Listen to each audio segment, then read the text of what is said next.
Welcome back to Fulfillment Therapy. Today we have a special guest, Anjilee Ferguson, here with us talking about her new book. She is an author and she reached out to me about doing this podcast episode. And I'm so glad that you did, Anjilee, but I'm going to have you introduce yourself in just a minute. But I just want to state that she's an author, an entrepreneur, and also a peer mentor supervisor.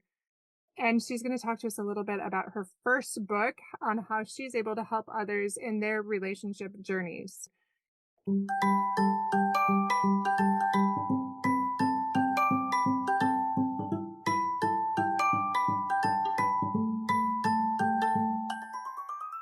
Hey parents, welcome to Fulfillment Therapy. Do you want to raise your kids better and have a stronger marriage? Are you up late at night researching marriage and parenting tools and self-care tips?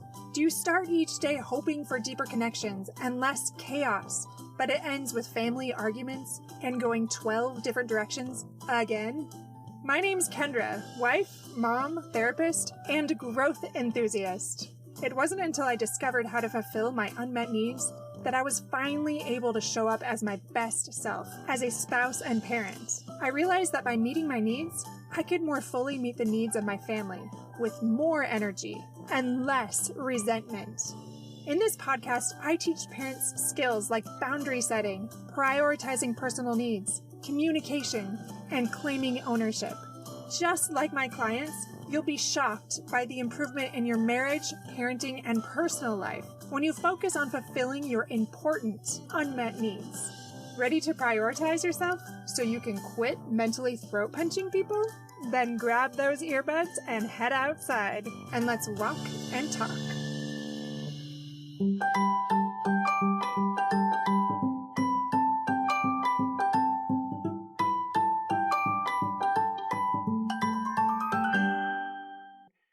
So, Anjilee, if you wouldn't mind sharing a little bit about yourself so we can get to know you a little bit better.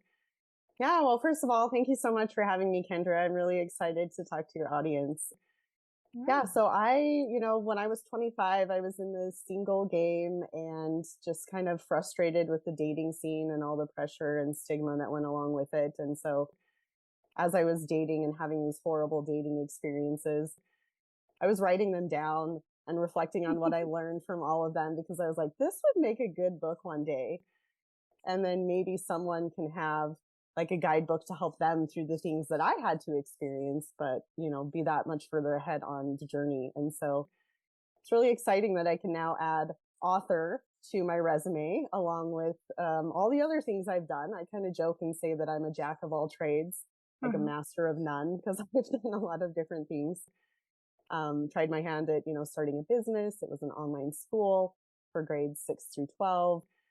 And then I've worked at the university level and, have a degree in journalism, but I've never worked as a journalist. And so it's just kind of funny the path that life has taken me on. But yeah, I'm just really excited to share my story of like what I learned and how people can make the most of the experiences with what life kind of hands them. Absolutely. And that sounds like an incredible book. And I'm so excited to pick your brain a little bit about that. Do you mind if I ask you a few questions? Yeah, let's do it. So in your book about helping others, you said it was about helping others in their relationships or their relationship journey. What key insights or strategies do you offer people seeking to find maybe greater fulfillment in their relationships specifically? Yeah, I think that's a great question. And, it's probably going to vary for everybody. It's kind of a trial and error of testing what works for you. But I think for me specifically, gratitude was just a huge part of that journey. Because I think that as a society, we're so focused on this, I'll be happy when mindset, that we don't really sit there and think about, oh, but look at what I do have. I have all these great things. Using gratitude as a healing tool, right? Like, I think that was huge for me as I was taking time to heal and grieve, because I also got divorced and then was back in the dating scene, right? And so I think gratitude was a huge part of that journey to just heal the parts of myself that I had experienced, recognizing that I was good enough, even though my path didn't maybe look like the typical path that other people have. And I think gratitude is just appreciating the things that you have so that you can show up as the best version of yourself. Because ultimately in a relationship, you can't fully love someone until you love yourself.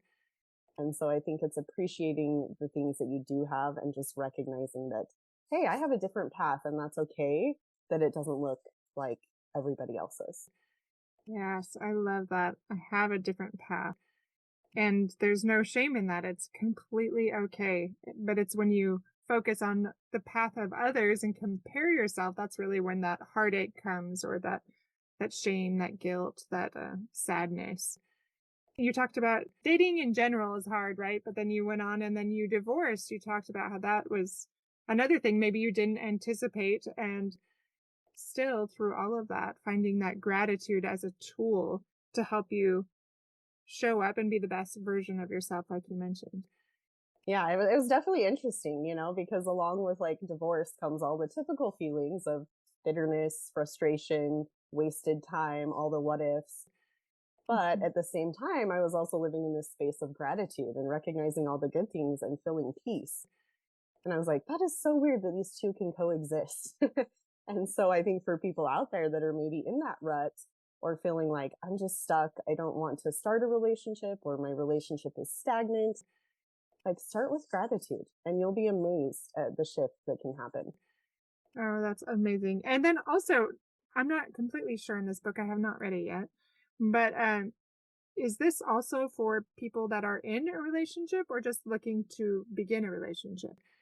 Yeah, I think there's applicable points for everybody, right? Because Mhm. like I said, I talk about what I learned from the dating experiences I had, what I learned from divorce, and then what I learned from being remarried and in a healthy relationship. And so Mm. it kind of covers all of those stages of Yeah. like, hey, learning to love yourself, showing gratitude, recognizing the lessons in the setbacks, right? Because Mm. we're all going to have setbacks. That's just inevitable. That's life.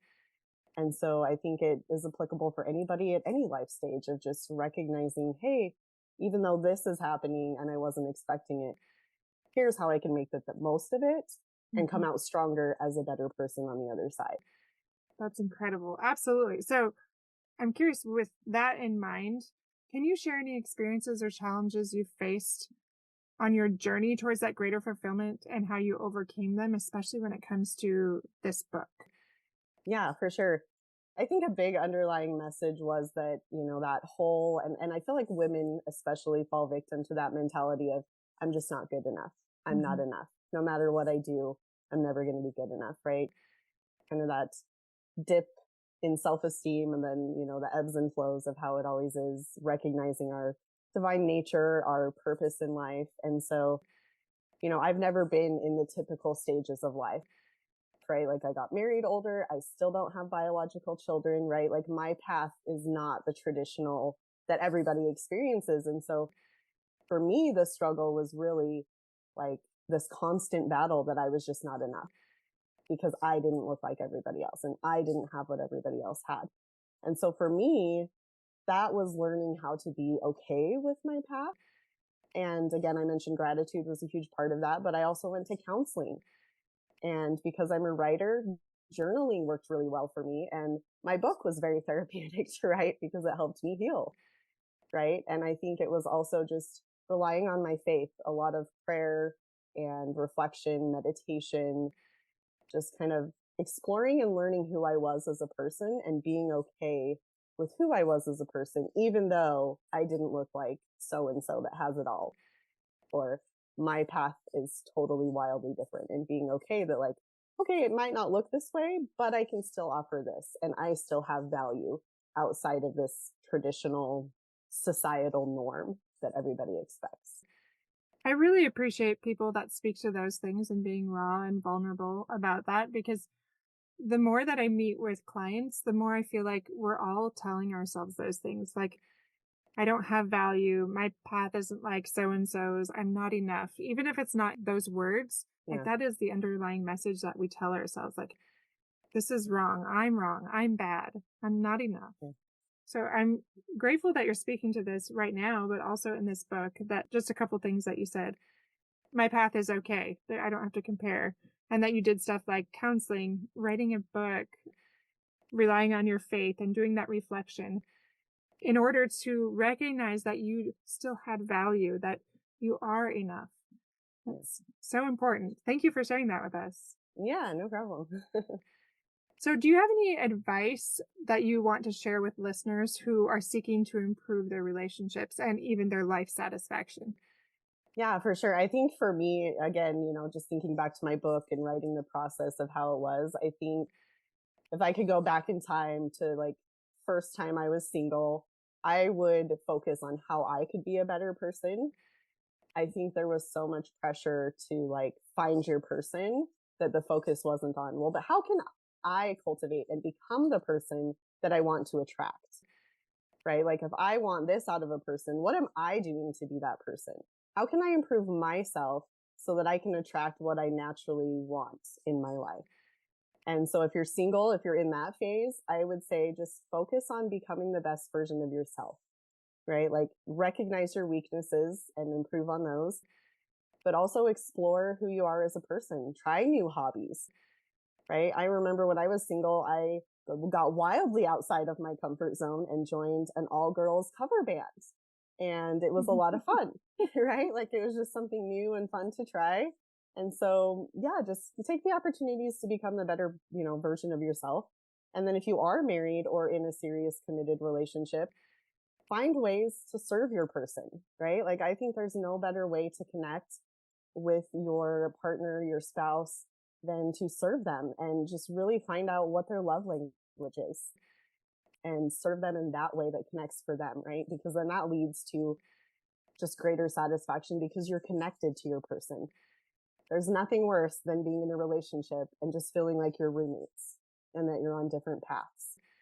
And so I think staying connected to them by serving them, recognizing their love language, doing fun things together just leads to greater connection, which by default then creates greater life satisfaction because you're feeling like, hey, I have a person, I have a place. I know I can rely on this person and they can rely on me.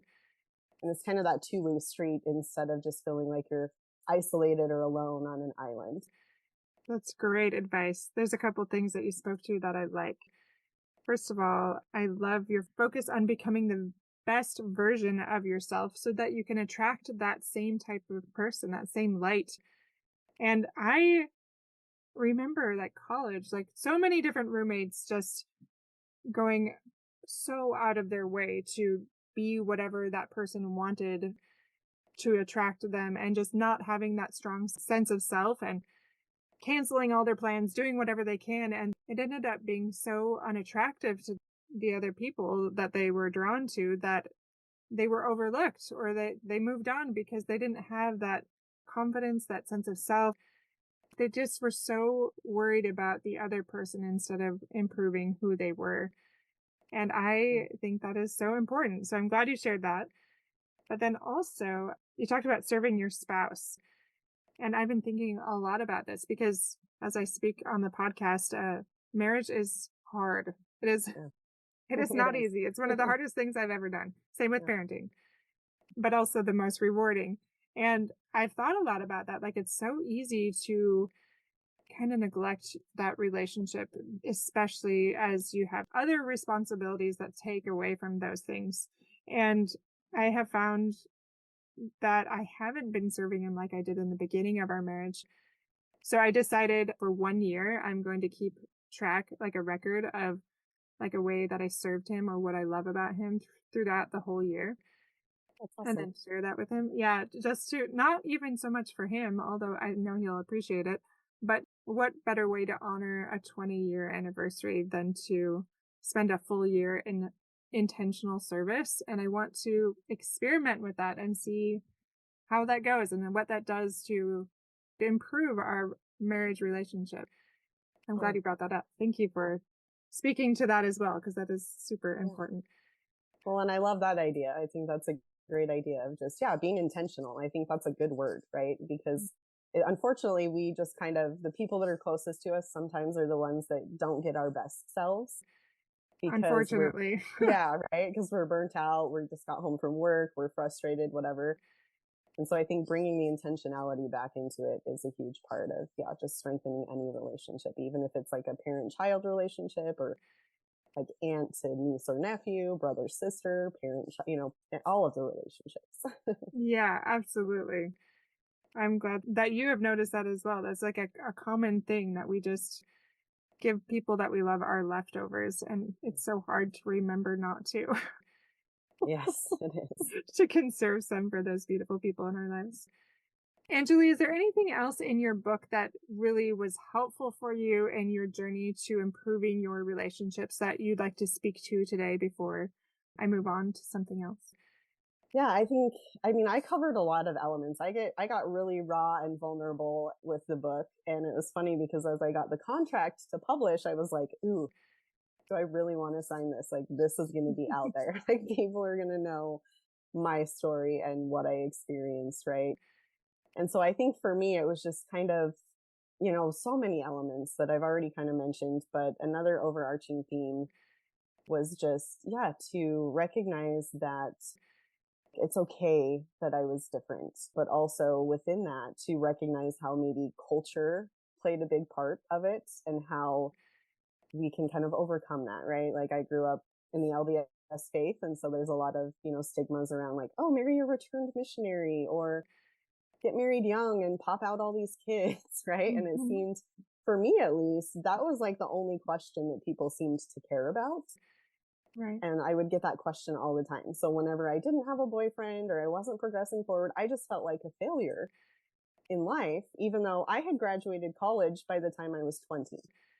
Oh, wow. And nobody seemed to care about that, right? Because it wasn't this like traditional path. And so I think that's kind of just the learning of recognizing that, hey, we all have our different strengths. We all have our different paths. And I just wanted to share my story so that other people that are experiencing it or have felt the heartache of, the comparison of, oh, I'm the oldest of 4 children and yet I didn't get married first and I didn't have kids first and I didn't do this first, right?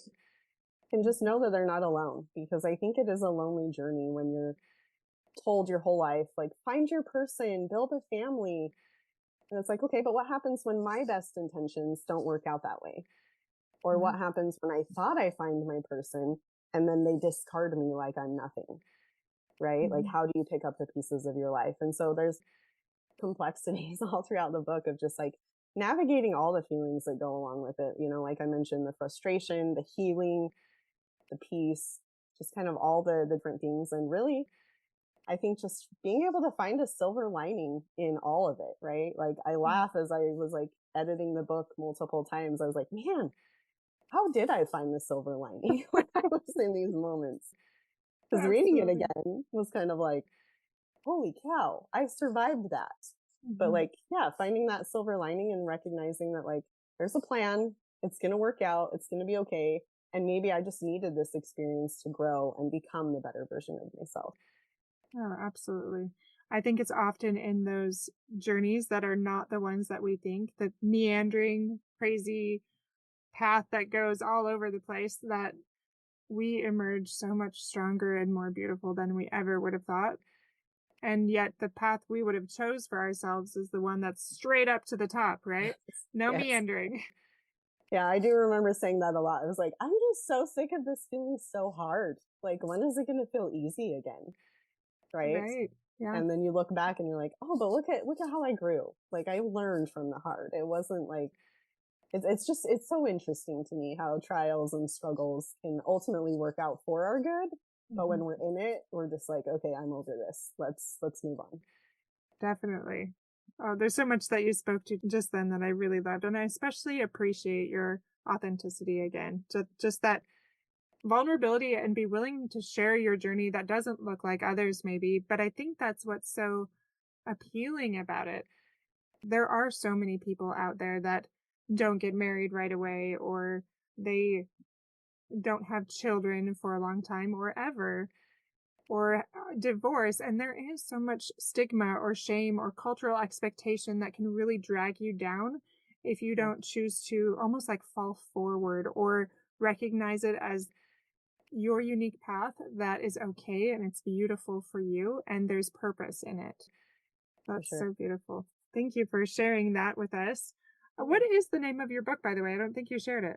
Oh yeah, that would be helpful, right? So it's called Yes, No, Maybe So, a comedy of dating, divorce, and devotion. I love that title. I remember chuckling when I saw it. I was like, that's a great title. I love that. So yeah, I share the horrors of dating and then, the stress of divorce and then finding myself again. And so you're just with me along the whole journey from like high school till now. So Oh, I love it. I'm excited to read it. I wish I would have had time to read it before this interview, but I will read it afterwards. So I'll sounds check it good. out. I'm curious if you have a closing quote or even a mantra that you'd like to leave with us before we end today. Yeah. So something I think that helped me along this path of just like discovering who I was and recognizing how to become a better version of myself. I call myself a recovering perfectionist because my whole life that kind of dictated a lot of what I did, right? Like perfectionism. And so once I was working for a podcaster and she said the phrase, done is better than perfect. And I loved that because I realized, yeah, I'm never going to be perfect in this life. Like that is not going to happen. And so how can I be okay with showing up the best that I can, even though it might not be perfect? Mm-hmm. Right. And so I think for anyone listening, like give yourself grace along the journey, right? Mm-hmm. Doing your best is better than perfect. We're not going to be the perfect wife, sister, friend, girlfriend, whatever. Like it's just not going to happen. And so being okay with that and, recognizing that we're all just trying to figure it out. None of us have all the pieces perfectly fit together and just being okay with the journey. Right. I think we all struggle with perfectionism from time to time, but just like done is better than perfect. I did my best today and that's enough. That is a great spot to end. I will say to that too, that there's a podcaster that I followed too, and she said, just put out your B work. Just move forward with that momentum. And I was at first appalled because as a perfectionist at one point myself, I was like, I can do A work. As a matter of fact, I can do A+ work. I will not put B work. But you get stuck in the weeds when you're always looking for A+ work. And that is focusing way too much on what others want to instead of what resonates. And I do love that. Done is better than perfect. Put out that B work, just letting go. It's that acceptance and letting go. That's amazing. Thank you for sharing that with us. And also, where can we find you? And tell us a little bit about the giveaway that we talked about too. Yeah. So for anyone listening, I would love to give away a signed copy of my book for you to read. So just go ahead and follow me on Instagram. It's Anjilee.Ferguson. And then when I share this episode on my Instagram, just comment and follow, and then I will pick a winner. Yeah, I'm mostly on Instagram. That's where I'm the most active. I feel like Facebook is kind of like gone by the wayside a little bit. I know. I have felt that recently too, where it was the thing, and now it doesn't feel quite so much like the thing. Anjilee, tell us how you spell your name because they may not know how to spell it. That's true. Very good point. So yeah, so Anjilee is A-N as in Nancy, J-I-L-E-E .Ferguson, and Ferguson is F-E-R-G-U-S-O-N.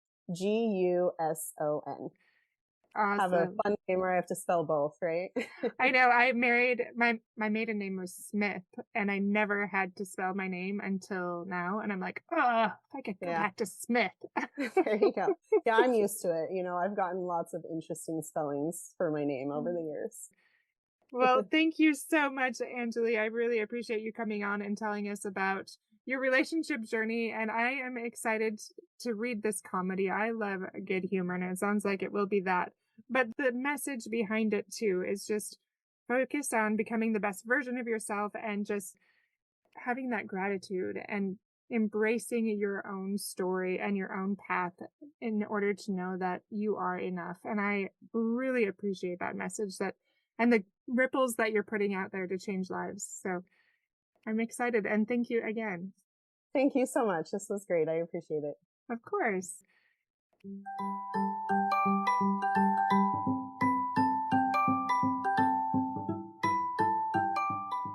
Hey friends, I hope you enjoyed today's episode.